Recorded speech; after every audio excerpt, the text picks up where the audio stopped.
دوستو السلام علیکم، آداب۔ میں جاوید جمال الدین ممبئی فسادات کے تحقیقاتی سری کرشنا کمیشن رپورٹ کے ساتھ حاضر خدمت ہوں۔ ہم نے آخری بار ڈی بی مارگ پولیس اسٹیشن کی حدود میں ہونے والے تشدد کو پیش کیا تھا، جس کا کچھ حصہ باقی ہے۔ پولیس نے کہا کہ مہارتی کی وجہ سے ٹریفک میں خلل پیدا ہوا تھا۔ پولیس نے مہارتی منعقد کرنے والے ایم ایل اے چندرکانت پٹول اور کارپوریٹر اروند نیرکر سمیت دیگر شیو سینکوں کے خلاف کوئی کارروائی نہیں کی تھی، لیکن بعد میں اروند نیرکر، امودا اسپارکر، جوگلیکر، پروین بھوسلے، اروند چاپیکر اور ارون گاؤں کے خلاف کیس درج کیا گیا۔ 11 فروری 1993 کو دت مندر پر مہارتی کا انعقاد کیا گیا۔ اس موقع پر کوئی ناخوشگوار واقعہ پیش نہیں آیا تھا۔ کبیر مندر پر ہونے والی مہارتی کی ویڈیو کیسٹ کمیشن کے سامنے پیش کی گئی اور آرتی کے دوران اذان کی کوئی آواز نہیں سنائی دی۔ مہارتی کے شرکاء کی آواز اتنی تیز تھی کہ کانوں تک اذان پہنچنا ممکن نہیں تھا۔ ویڈیو سے اہم اور دلچسپ باتیں سامنے آئی ہیں۔ مہارتی کی شروعات سے قبل کچھ پمفلٹ تقسیم کیے گئے۔ سینئر انسپکٹر کا دعویٰ تھا کہ پمفلٹ میں آرتی میں گانے والے بھجن لکھے گئے تھے۔ پولیس پمفلٹ حاصل کرنے اور اسے کمیشن کے سامنے پیش کرنے میں ناکام رہی تھی۔ کمیشن کے خیال میں مہارتی میں شریک پرامن افراد کے تشدد پر اتر جانے کا راز اور کچھ تھا۔ اس سنگین معاملے سے پولیس لاعلم تھی۔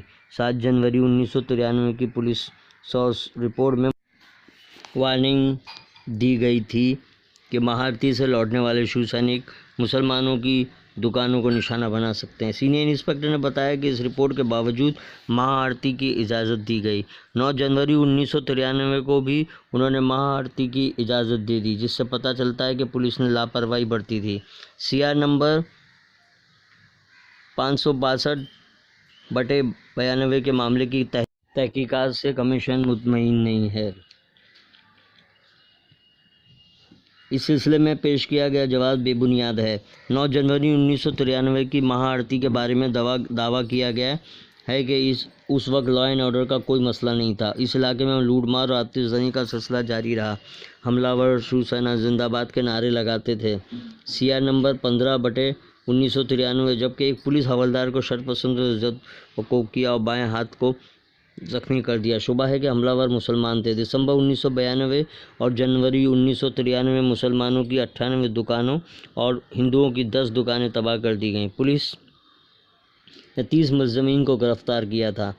21 افراد کو لوٹ مار، توڑ پھوڑ اور آتش زنی کے جرم میں گرفتار کیا گیا تھا، جو تمام کے تمام ہندو تھے۔ CR نمبر 91/1993 میں 3 ہندوؤں نے غلط شناخت کے نتیجے میں ایک تامل ہندو کو مسلمان سمجھ کر قتل کر دیا تھا۔ CR نمبر 46/1993 میں ملوث 3 ملزمین جو شیو سینا سے وابستہ تھے۔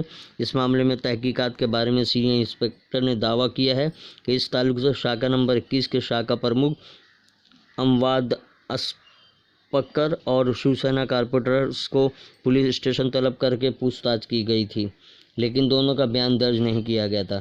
9 اور 10 جنوری 1993 کو ہونے والے لوٹ مار اور فساد کی وارداتوں کے بعد پولیس نے اطراف کی عمارتوں اور چونم لین اور تارا ٹیمپل لین میں تلاشی مہم شروع کی اور مشروقہ مال ضبط کیا۔ 14 جنوری 1993 کو دت مندر کی مہارتی میں شیو سینا اور BJP کے لیڈروں نے شرکت کی تھی۔ اس موقع پر پولیس کے ذریعے تلاشی مہم پر احتجاج کرتے ہوئے پولیس گراؤنڈ روڈ مسجد میں ہتھیاروں کی تلاش کرنے کا مطالبہ کر رہے تھے۔ پولیس نے تلاشی لی، لیکن پولیس مسجد سے ایسے کوئی شے برآمد نہیں ہوئی تھی۔ سینئر انسپکٹر نے اعتراف کیا ہے کہ شیو سینا اور بھارتیہ جنتا پارٹی کے لیڈروں کے دباؤ میں مسجد کی تلاشی لی گئی تھی، جبکہ پولیس کو مسجد میں اسلحہ ہونے کی کوئی اطلاع نہیں ملی تھی۔ 6 جنوری 1993 کو کبیر واڑی کی مہارتی کے منتظمین نے اعلان کیا تھا کہ آرتی کے دوران اذان ہونے پر وہ شدید ردعمل ظاہر کر سکتے ہیں اور وہ کسی بھی شکل میں ہو سکتا ہے۔ سینئر انسپکٹر نے خفیہ رپورٹ کو سنجیدگی سے نہیں لیا اور شیو سینا اور آرتی کے منتظمین اور پولیس میں تال میل ظاہر ہوتا ہے۔ اس علاقے کے اسسٹنٹ پولیس کمشنر ترمیل دتارے موگے گواہ نمبر 49 کی گواہی میں دلچسپ باتیں سامنے آئی ہیں۔ ریاستی حکومت اور پولیس نے مطلع کیا ہے کہ 6 دسمبر 1992 کو پہلی فرقہ وارانہ واردات پائدونی پولیس اسٹیشن کی حدود میں مینار مسجد کے قریب پیش آئی تھی۔ کنٹرول روم لاگ بک سے پتہ چلتا ہے کہ ڈی بی مارک موبائل آئی نے رات 12:21 پر 7 دسمبر 1993 پیغام دیا تھا کہ شیوسینا اور بی جے پی نے پولیس چوکی کے قریب راستہ روکو کیا تھا۔ ڈویژنل اسسٹنٹ پولیس کمشنر نے حیرت انگیز طور پر اس واردات کو نظر انداز کر دیا۔ ان کا خیال ہے کہ اس طرح کے فعال سے فرقہ وارانہ تشدد پڑ سکتا ہے۔ وی پی روڈ پولیس اسٹیشن کی اسٹیشن ڈائری اور مل ڈائری میں اس واقعے کا کوئی اندراج نہیں تھا۔ اے سی پی کا خیال ہے کہ یہ ایک سنگین معاملہ تھا اور اسٹیشن ڈائری اور مل ڈائری میں اس کا اندراج ہونا چاہیے تھا۔ کمیشن کا خیال ہے کہ 6 اور 7 دسمبر 1992 کی درمیانی شب جس قسم کے دھماکوں حالات تھے ان سے ڈویژن کا اسسٹنٹ پولیس کمشنر لا علم تھا۔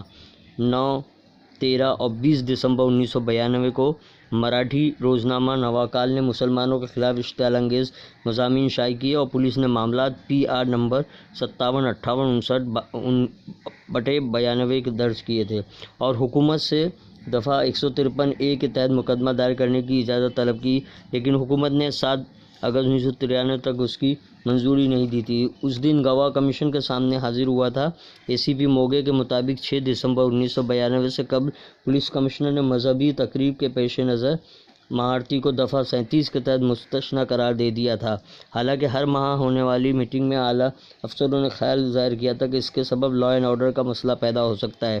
اس سلسلے میں فیصلہ کیا گیا کہ سمجھدار ہندوؤں اور مسلمانوں سے اپیل کی جائے۔ موگے جیسے پولیس افسر نے اعتراف کیا ہے کہ SBI CID نے ایک سرکل کے ذریعے وارننگ دی تھی کہ مہارتی سے واپس لوٹنے والے مسلمانوں کی دکانوں اور ان کی املاک کو نقصان پہنچا سکتے ہیں۔ ویسے یہ سچ بھی ثابت ہوا تھا۔ اے سی پی موگے نے بتایا کہ 6 دسمبر 1992 کے فساد کے بعد خفیہ اطلاعات موصول ہونے لگی تھیں، لیکن دسمبر کے اختتام تک ایسا کوئی اشارہ نہیں ملا تھا کہ جنوری 1993 میں دوبارہ فساد پھوٹ پڑے گا۔ گرگام میں دوسرے دور کے فساد نے انہیں حیرت زدہ کر دیا تھا۔ موگے کے لیے ایک حیرت زدہ بات تھی کہ گرگام میں دونوں دور میں کرفیو نافذ نہیں کیا گیا تھا۔ گرگام میں جنوری کے دوران 40 دکانیں اور تجارتی ادارے لوٹ لیے گئے تھے۔ موگے نے دونوں دور کے فساد میں فرق ظاہر کیا ہے۔ ان کے مطابق دسمبر 1992 کے دوران شرپسندوں نے کھل کر تشدد برپا کیا تھا، جبکہ جنوری 1993 کے دوران چھپے انداز میں دنگوں میں حصہ لیا گیا تھا۔ ان کے دونوں کے مطابق جنوری 1993 کے فسادات میں منظم طریقے سے املاک کو نقصان پہنچایا گیا۔ دسمبر 1992 میں ایسا ہی ہوا تھا، لیکن اس دوران خون خرابہ زیادہ ہوا۔ آج ہم نے D B mark police station کے حدود میں ہونے والے تشدد کو پیش کیا۔ اگلے ایپیسوڈ میں پھر ملاقات ہوگی انشاءاللہ۔ اللہ حافظ۔